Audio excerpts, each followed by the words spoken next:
Rice mill தொழிலில் விஜயராஜாக இருந்தபோது விஜயகாந்த் அவர்களுக்கு சினிமாவின் வாசல் திறந்து விட்டவர் சேனாஸ் ஃபிலிம்ஸ் விநியோகஸ்தர் முகமது மர்சூக்.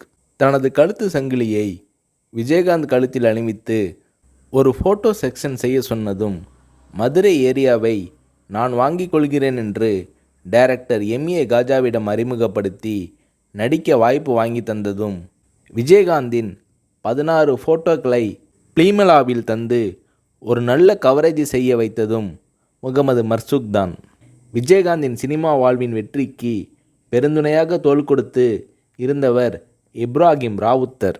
விஜயகாந்த் வளர்ந்து வந்த காலத்தில் திருப்பூர் அருகே இருக்கும் ஒரு தர்காவிற்கு விஜயகாந்த் அவர்களை அழைத்து போனார்கள் அவரது நண்பர்களான அக்பர் மற்றும் தொழிலதிபர் சௌகத் அலி.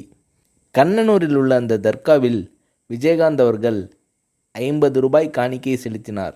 அப்போது விஜயகாந்த் அவர்களுக்காக பிரார்த்தனை செய்த முஸ்லிம் பெரியவர், இந்த தம்பி பெரிய நடிகராக பேரும் புகழும் பெற வேண்டும் என்று வேண்டிக் கொண்டார். இதை கேட்டு சிலிர்த்த விஜயகாந்த் அவர்கள், அப்படி பெரிய நடிகராக ஆகிவிட்டால் தர்காவிற்கு 50,000 ரூபாய் தருகிறேன் என்றாராம். சொன்னது போலவே தந்தார் விஜயகாந்த் என்கிறார் திருப்பூர் தொழிலதிபர் சௌகத் அலி.